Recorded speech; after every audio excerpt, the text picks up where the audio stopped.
guys, how's it going? I'm Sydney from PhoneDog.com, and this is the LG Encore from AT&T. It's a new device in their quick messaging phones lineup.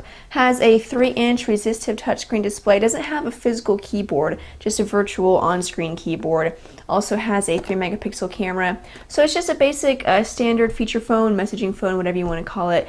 And so we're going to do a quick unboxing right now, and then I'll have my first impressions up on the site. Then I'll come back in about a week or so. You guys know the drill. I'm going to have a full review for you guys. So first up, just a quick unboxing of the LG Encore from AT&T. I'm Sydney from PhoneDog.com. Let's go check it out. Okay, so here we go with the LG Encore. It is from AT&T, just a standard messaging phone, no physical keyboard. You can see the box is pretty simple, so we'll go ahead and open it up. Inside you have the phone itself. It's kind of a small device. It's really thin, but just the phone itself feels pretty small. And then there's a 3-megapixel camera. Let's open up the battery cover, take a look at the battery. So it is a 950 milliamp hour battery, and so by LG's estimates, this should give you about 3 hours of talk time and about 10 days of standby time. Usually it never lasts as long as their estimates say. But I'll be sure and test it out. The back here, I don't know if you can tell on camera, but it sort of looks like a brushed metal pattern.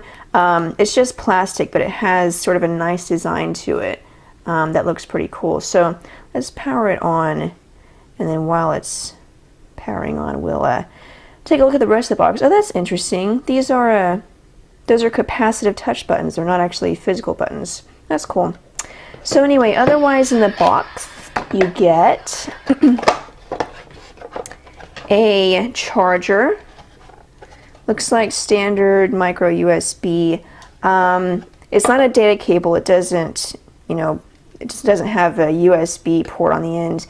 So you'll have to find another way to transfer data or music and pictures to your phone. And then you get your interactive tutorial CD and a couple of other quick start guide, other AT&T stuff that you'll probably never look at. Okay, so going back to the phone, you can see, for the most part, it's LG's, standard operating system user interface that we've seen, very similar to what we saw on the LG Sentio, which is pretty much the same exact phone, just on T-Mobile and not AT&T. But you'll see it does have a 3-inch resistive touchscreen display, has a resolution of 240 by 400, and it's just a standard LCD screen. And then again, these capacitive touch buttons, looks like there's a microphone right there. This is for a call or send, back button, and then the end button. The power button is actually on top, and that's also the screen lock and unlock button. Then you have, looks like a 2.5 millimeter headphone jack, which is a little disappointing, but that's okay. Volume rocker buttons. I like the way the buttons are shaped. You can see they're really thin, but they're kind of curved, kind of give it a nice fresh look. And then the charging port. And then on the right side is the dedicated camera key for the 3-megapixel camera. And a button, I'm not really sure what that's for. Let's see if we can find out. Push it. And it's a task menu. Okay, so that's kind of nice. Maybe some app switching functionality there. So down here you have your dock, shortcuts for phone functions, contacts, messaging, and then the main menu. Again, this is standard LG menu interface. It's divided into 4 categories.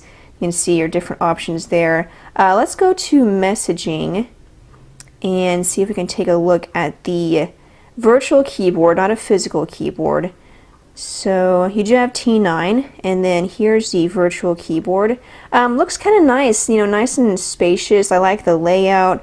The keys, I like that square shape, especially when it's a virtual keyboard, because it just gives you more room, since you can't have doming or different shapes, different styles of keys. Having just basic square keys makes it easier to type on. So we'll do the quick brown fox jumps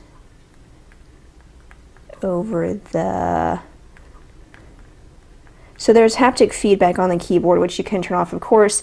And I did make, wow, several errors. So usually, especially with virtual keyboards, and especially when it says resistive touchscreen, it does take a little while to get used to figure out, exactly how to type on it, and getting sort of a rhythm. So I'll have to test it out a little bit more. And then on the main screen here, I believe you can add a couple of widgets. Yeah, so right now you have a clock widget. Move that up, and then we can add, dual clock, analog clock, a calendar, pictures. We'll add this little memo pad. And then you can see up here, there's 3 different screens. So right now we're on the screen with widgets. Then you can slide over to shortcuts, and then contacts. You can add your favorite contacts here. So that's kind of nice. Again, like I said, a 3-megapixel camera. Obviously it doesn't have a flash, doesn't have an autofocus, but there are different modes for different scenes. You can change the brightness, the white balance, and it does also capture video in QVGA resolution. And then I believe you have Mobi TV, where you can access certain TV stations and shows on the go. Right there you see Mobi TV.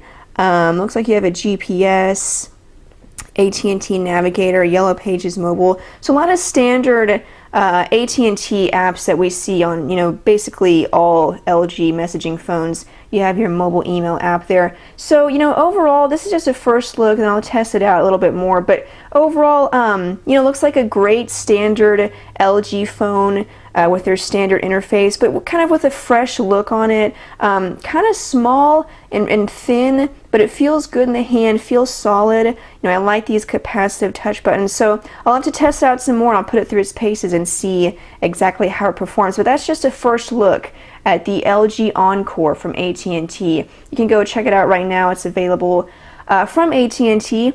And also be sure and check out PhoneDog.com, because right after this unboxing, I'm going to go and post my first impressions article of the phone, and so maybe get a few more ideas or thoughts that I didn't get to in the unboxing. And also you can check out more coverage on smartphones, messaging phones, all on PhoneDog.com. So thanks so much, guys, for watching. If you have any questions, you can follow me on Twitter. It's My Job to Know is my Twitter screen name. You can also go to PhoneDog's Facebook page, where we're going to have live chats with you guys every Friday. That's facebook.com/PhoneDog. So thanks so much, guys, for watching. I'm Sydney from PhoneDog.com, and I'll see you guys later.